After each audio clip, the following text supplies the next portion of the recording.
Some of the fun things there. Ed Wiseman and his wife Virginia and their daughters, fellow church people. And Ed was the one that took the burden of Daddy taking care of Rhonda's horse when she was going to do all the taking care of it. The mare ended up being out on Ed's pasture and bought a little hay occasionally and so on, but basically that horse was taken care of at the Wiseman farm. Well, anyway, the day came, I don't know, 4th, 5th year there, that we were kind of, Phil Rowley, board chairman, and I were talking about going hunting up in above South Fork, and called Ed to see if horses would be available, our mare, and maybe then borrow a horse for Phil from him. And yeah, that's possible. But he said, you know, I killed an elk last night, and I'd like to go up and get it, and you guys could go out with me. And you know, I killed an elk there last night. You might kill an elk as we go out to retrieve my elk. He said, it's butcher got it out and hanging out there. We'll go out and pick it up. Well, okay. So mid or late afternoon, we head out. Well, surprise! The girls are going to go too. Kathy, the youngest one, was to ride behind me on Rhonda's mare, and the big sister rode behind the horse that Ed brought out of his line for Phil to ride. Ed rode his stud, and Pinto, can't think of the right name, but the burro came along following so that to help carry out that elk. Well, my gosh, it was well into the evening when we got to South Fork and unloaded and got saddled up and taken off, and I'm thinking, man, it's too late to be going out. But Ed said, no, this is the time of night that if those elk come down, that you'll get a chance to shoot. So we're headed out, and Kathy and I are holding a conversation as we ride.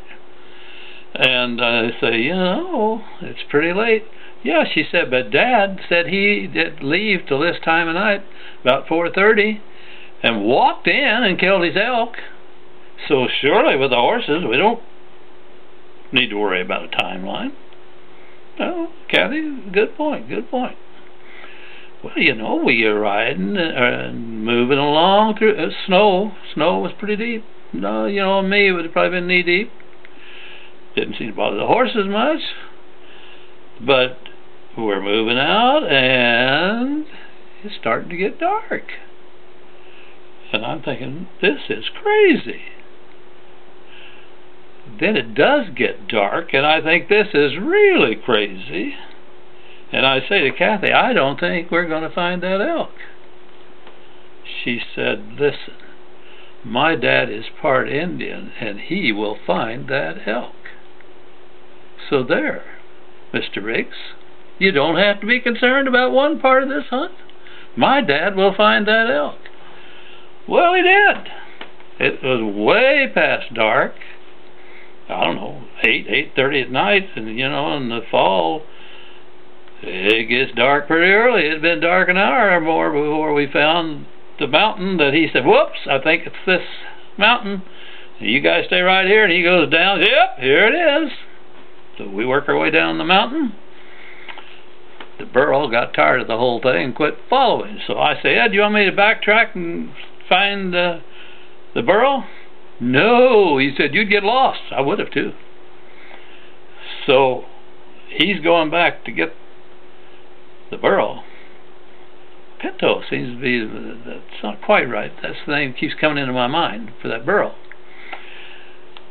Well, while he's gone, the girls say, we're Girl Scouts, and we're hungry, and we know Dad, so we stuck an apple each of us in a pocket, and we'll share those, and there's a lot of meat laying right over there, and we're Girl Scouts, and we know how to fix the fire, and we're going to have steak and a bite of apple. So, by golly, by the time Ed gets back, the fire's roaring and going. Provided a little light, among other things.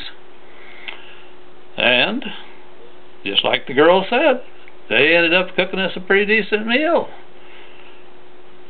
Well, in the meantime, Ed gets busy and loads the, he has us help, but let's face it, Ed is the mountain man. He knew what he was doing. We get the elk loaded, we have our bite to eat, and he decides that let's take a shortcut going out. Well, it's a little tougher going downhill than it was going uphill when it's snowy. And various animals, the burro and the stud, are loaded with elk. And so I don't remember exactly why, but I was leading our mare with Kathy on it. I don't know if Phil was leading his or not. But it's a slow walk, and Ed decides that he can cut some time off by going a shortcut. The only thing is, he gets down there, and the gate that he intended to go through is not only closed, has a padlock on it. Well, while he's trying to get the gate open, Pinto, the burro, decides, I'm telling you, this elk part that I've got's heavy, and he lays down. Well, I've never seen anything like it. When Ed came back up there to get that burro up, he choked it. Just flat put his hand over the nose and mouth and made that burro get ready to have a little convulsion and almost get up. And he wouldn't make it. Man, if that happened 3 or 4 times, and man, I'm not a PETA member.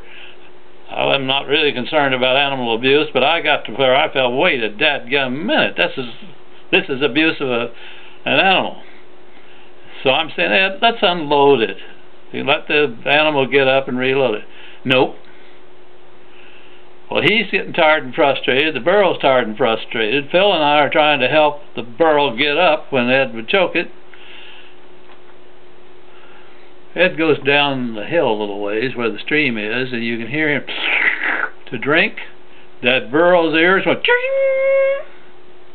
The very next time that Ed did the business, up comes the burro.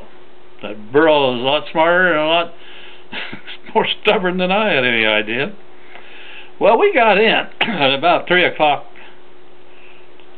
in the morning to South Fork, and by the time we got loaded into the truck and so on, it was about dawn when we got home. In the meantime, Donna said Virginia ROWLEY called and was worried, and she said, well, she said, knowing Ed, they all say he doesn't know the difference between day and night. They're all right, and we were. Outstanding trip.